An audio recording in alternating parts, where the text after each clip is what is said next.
A Declaração Universal dos Direitos Humanos, basicamente, seu objetivo é reforçar ou explicitar, na verdade, acho que isso, explicitar algo que deveria ser óbvio, mas não é, como a violência do período e os milhões de vítimas vão demonstrar. Todo indivíduo tem direito à vida, à liberdade e à segurança pessoal. Ninguém será mantido em escravatura ou em servidão. A escravatura e o trato dos escravos, sob todas as formas, são proibidos.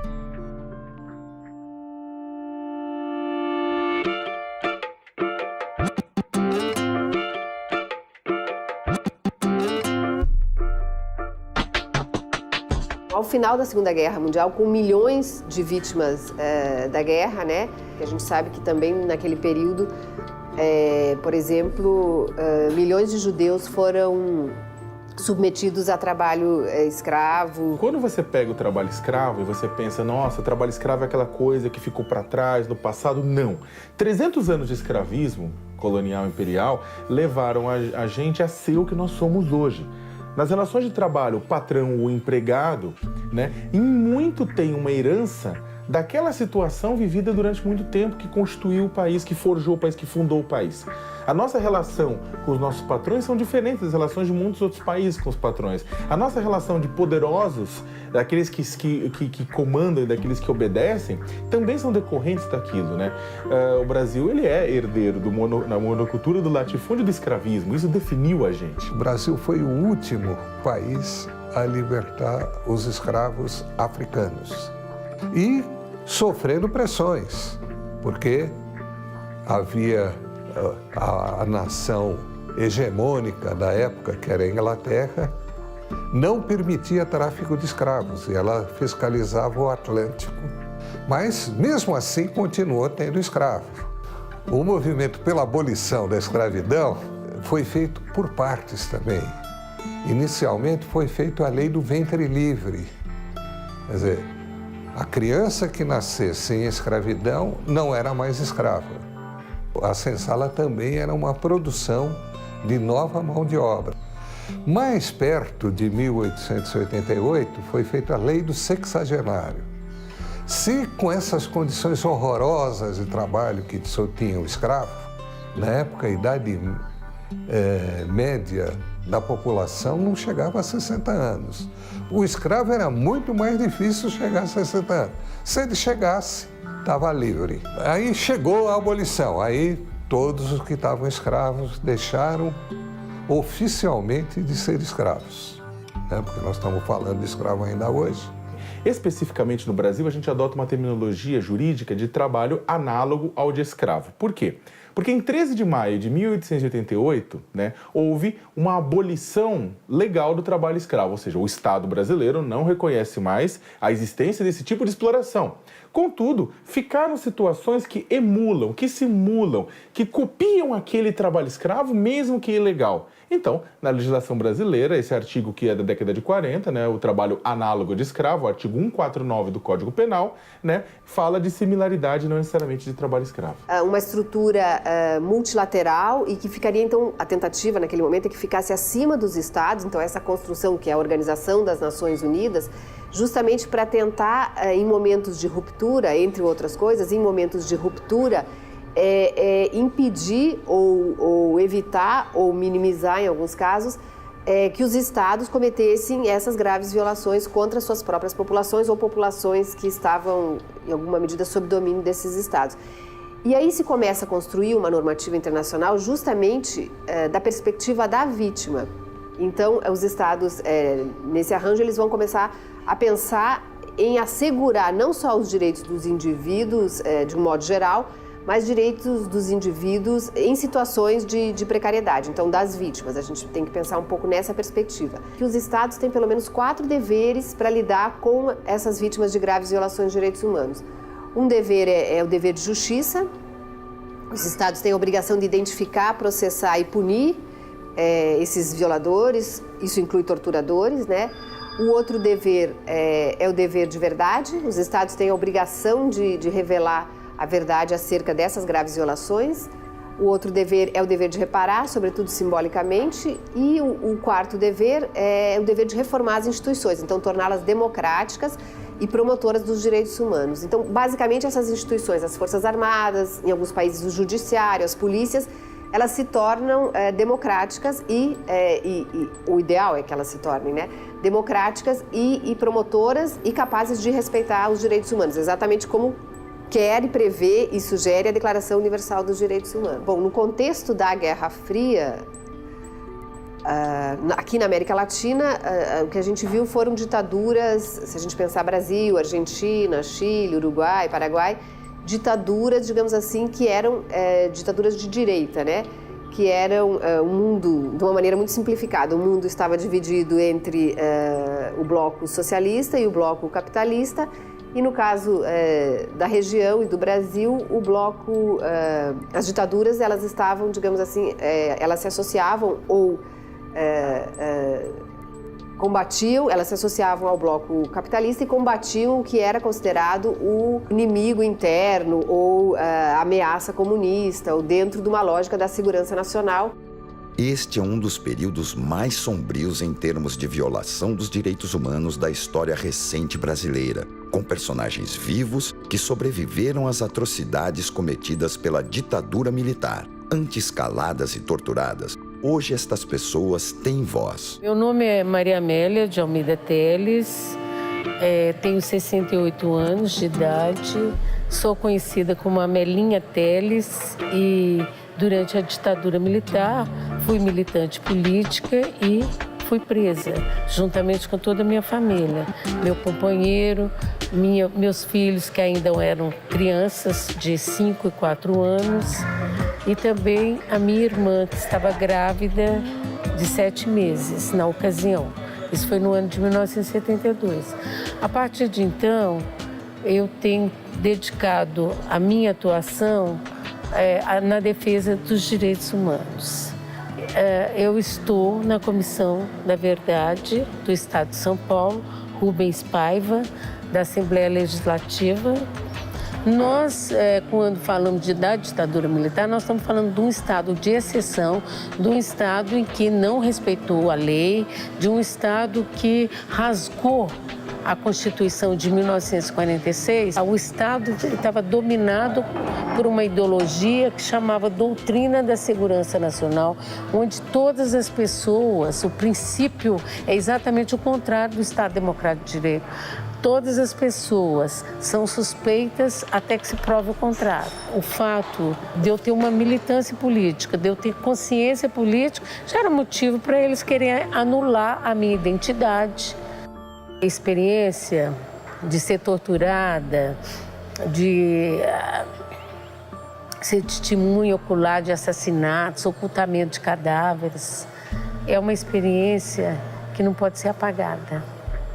Ela tem que ser registrada na história de um povo, né? Porque todas essas pessoas que enfrentaram a tortura ali naquele espaço são pessoas que lutaram pelo Brasil, para mudar a história do Brasil. Eu acho que muito da força da Declaração Universal dos Direitos Humanos é a sua capacidade de se manter, infelizmente, atual, no sentido de infelizmente, porque continuam ocorrendo, quer dizer, a vida continua não sendo um bem supremo, por assim dizer, em muitas comunidades, em muitas sociedades, e os grupos mais vulneráveis continuam sendo objeto de violência ou de violações, como as mulheres, as crianças, os idosos, variando muito de país para país e de contextos, sem dúvida nenhuma. Em relação aos idosos e o período da ditadura, não se tem percebido tanto alguma coisa mais específica, mas a violência contra a mulher, que aí extrapola as fronteiras nacionais, extrapola períodos ditatoriais ou não, porque a gente sabe que a violência contra a mulher também é algo que ainda não se conseguiu, digamos assim, superar no mundo todo, também em graus diferentes. No Brasil, ela é muito presente até hoje, né? A gente tem uma legislação progressista, que é a Lei Maria da Penha.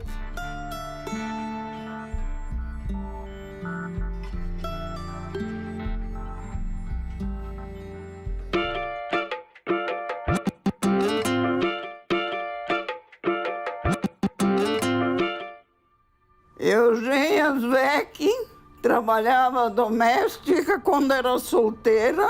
Depois eu casei,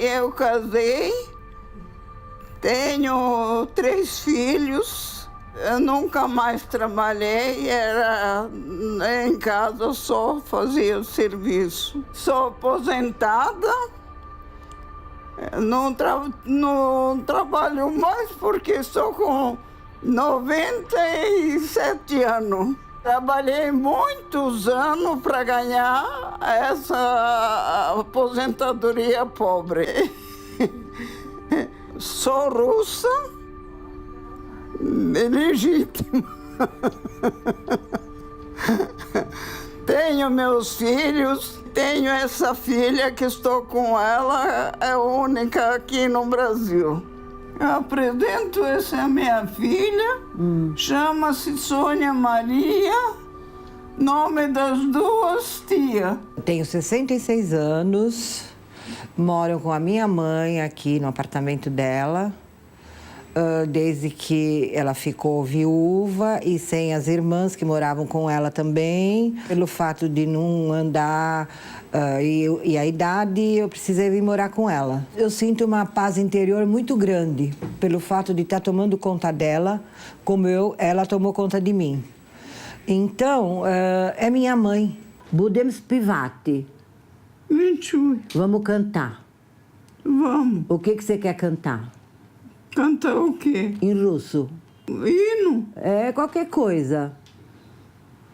Você não sabe outra não sendo hino. O idoso, ele é uma criança que um dia acorda bem, outro dia acorda mal. Você pode comparar o idoso com uma criança, tanto com saúde como com humor. Quando ele não gosta de uma coisa, ele às vezes não se expressa porque ele guarda para ele. E aí você tem que adivinhar. Por que que tá mal-humorado, por que que tá triste. E com jeitinho você vai conversando e você se entende. Mas tem que ter uma psicologia. A gente depois de velha fica criança. Minha mãe falava, eu pensava, mas como? Agora eu tô vendo como a gente fica criança. Aí ela fala que quer ler. Aí eu dou as revistas para ela, ela lê a tarde inteira. Ela lê a tarde inteira, ela gosta muito de leitura e ela sabe coisas que me surpreendem, porque até eu às vezes esqueço, ela lembra. Carinho é o principal, é o miolo da coisa. Eu acho que o governo deveria ser mais rígido, deveria colocar até multa. E, de vez em quando, dar uma olhada nessas casas de repouso, mandar um fiscal, alguma coisa. De modo geral, o Estado é o principal, sem dúvida nenhuma, o Estado é o principal promotor e quem deve avançar na temática dos direitos humanos, no sentido de garantir uma vida digna a todos os indivíduos, de todas as faixas etárias, de todos os credos, de todas homens e mulheres e de todas as religiões, enfim. A humanidade na sua pluralidade em todos os seus aspectos, os direitos dos homossexuais. O Estado, então, ele é o principal promotor, ele deve ser, né? E é o principal responsável pela proteção e respeito. Então, ele tem um papel ativo e também tem um papel de proteção e respeito.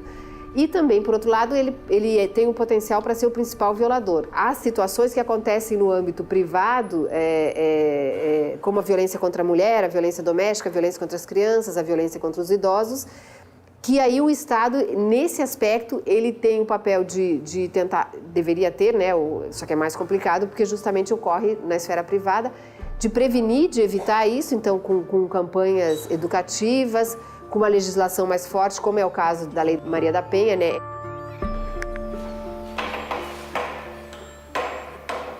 Ninguém será submetido à tortura, nem apenas a tratamentos cruéis, desumanos ou degradantes. É importante porque nós temos que conhecer a nossa história, nós temos que buscar a nossa identidade enquanto povo, enquanto cultura, mas também nós temos que ver que aquilo cometido naquele período traz consequências para o momento atual. Várias instituições têm o mesmo comportamento como se estivesse ainda em ditadura. Então, quer dizer, a Comissão da Verdade também tem que apresentar recomendações para haver mudanças institucionais de forma, por exemplo, abolir a tortura ainda como prática. Os erros do passado trazem graves consequências para a nossa convivência harmoniosa nos dias de hoje. Então nós temos que corrigir esses erros. Um valor histórico que nós, enquanto humanidade, nós buscamos, né? Eu acho que essa é a nossa meta. Garantir uma vida digna, garantir liberdade, garantir a segurança pessoal, a segurança pública, né? A definição de liberdade, a ideia de liberdade é uma coisa extremamente complexa, porque o que a gente considera como liberdade, na verdade, né? Eu não sou um estudioso da ideia de liberdade, do conceito de liberdade, só que é extremamente complexo a discussão. Porque o que a gente considera como liberdade, na verdade, hoje, né? As opções que a gente tem em qualquer sociedade. Se for pegar filosoficamente, ninguém que vive em sociedade tem liberdade total. O trabalhador ter liberdade para ser um trabalhador ter liberdade, ele significa que ele tem poder para vender sua força de trabalho para quem quiser. Você não exerce nem liberdade sem informação e sem consciência a respeito das suas opções. Porque às vezes você acha que você é livre e você acaba caindo numa situação de trabalho escravo e ainda acha que é livre, mas você está preso em torno de uma teia de grilhões invisíveis, porque hoje em dia as bolas, os grilhões que prendem as pessoas não são mais muitas vezes cercas ou correntes, né? Mas são uma série de processos, de fraudes, de ameaças, ou mesmo de uma estruturação de um discurso que te prende àquela pessoa. O que é um trabalho digno? É você ter todas as condições para trabalhar e tirar do trabalho o sustento para você e para sua família. Isso, ter período de descanso, ter qualidade de vida, poder ter lazer também, ter cultura, tudo que é importante para você se realizar como uma pessoa.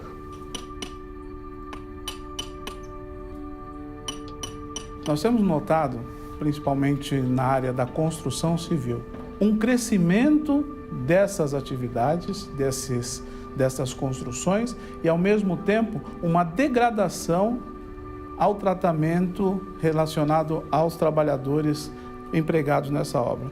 E temos visto isso desde um pré-contrato, não é?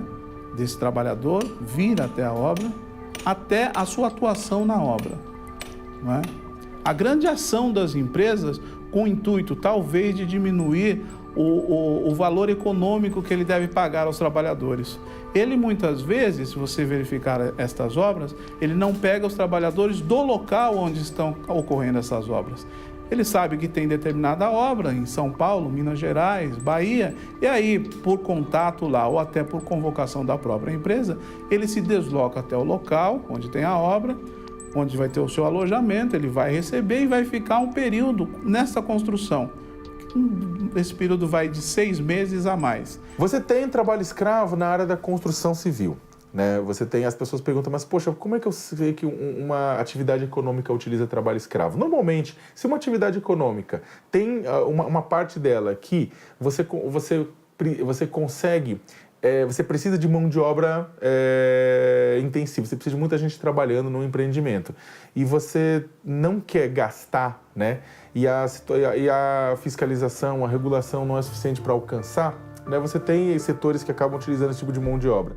Agora, há também esforços importantes, por exemplo, no caso do Estado brasileiro, de se coibir o trabalho escravo, né? Há iniciativas nesse sentido de se criar, por exemplo, uma legislação ou até uma maneira de coerção que é, por exemplo, a cadeia produtiva não comprar produtos de empresas, de indústrias ou de propriedades rurais que utilizem trabalho escravo. Então, há um cadastro já desses violadores desse direito específico, que é o direito a um trabalho digno, remunerado de acordo com as leis do mercado, em condições também dignas.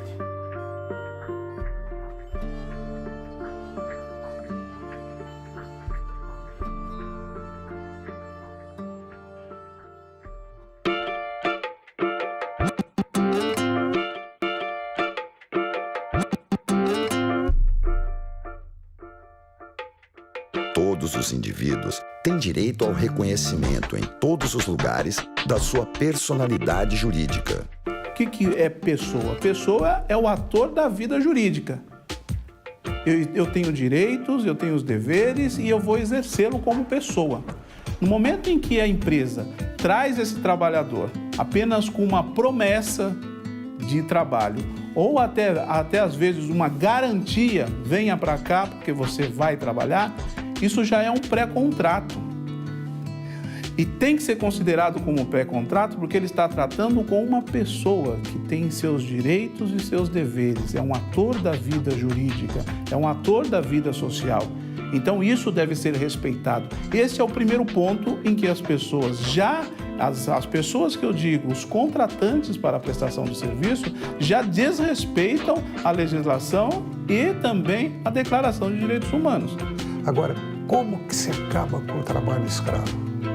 A Lei Áurea já existe. As leis brasileiras também, se bem fiscalizadas, o que vai acontecer? Também não haverá nenhum momento de trabalho escravo. A escravidão e a tortura, o chicote, o pau de arara e a humilhação do ser humano por ele mesmo, desde a antiguidade até o Holocausto judeu, são feridas que nunca cicatrizarão em nossas memórias. Desde 1948, com a criação da Carta da Declaração Universal dos Direitos Humanos, até hoje, infelizmente esta realidade ainda persiste. Porque o trabalho escravo não acontece na Praça da Sé, na frente de todo mundo. A exploração, efetivamente, acontece sempre escondida. Onde estão os bolivianos? Estão nos porões de residências, eles são proibidos de sair das casas, eles sequer podem dizer que estão em péssima situação. A primeira coisa que eu sugeriria é, ao eleger pessoas, não votar de maneira alguma naqueles que votam em leis contrárias ao avanço do combate ao trabalho escravo ou que são contra, ou que, na verdade, apoiam medidas que ajudam a manter a escravidão.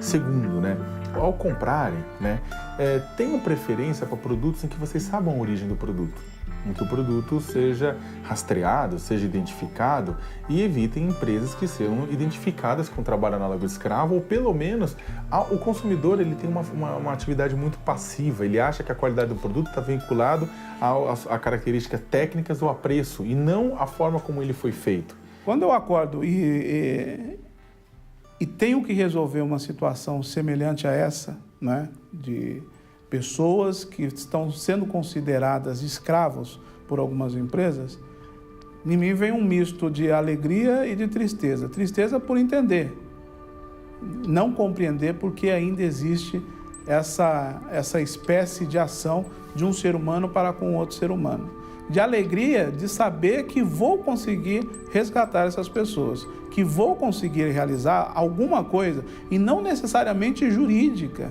porque antes disso eu também sou pessoa, eu também sou ser humano e também devo tratá-los como tal. A Declaração dos Direitos Humanos é uma conquista da humanidade.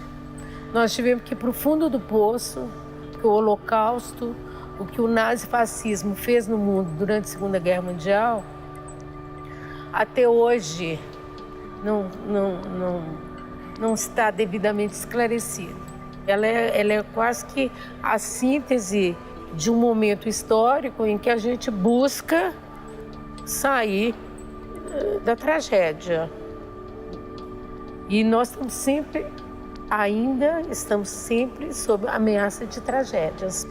O movimento que dá mais certo é quando você faz um movimento de consumidores. Aquele produto é feito com trabalho escravo, não vou comprar. Esse é o boicote, que em defesa da dignidade do outro ser humano que está sendo espoliado, está sendo humilhado num trabalho não digno. Um exercício de alteridade, de você se colocar no lugar do outro. Nós vamos envelhecer e não vamos gostar de ser maltratados pelos nossos filhos. Nós fomos crianças e quem sofreu violência dos pais não gostava disso. Nós podemos nos envolver numa situação de trabalho escravo, por exemplo, podemos chegar a um limite de ter que trabalhar numa condição assim ou contratar alguém assim e podemos mudar essa história. Nós queremos o exercício, a prática, e a prática só com a consciência coletiva.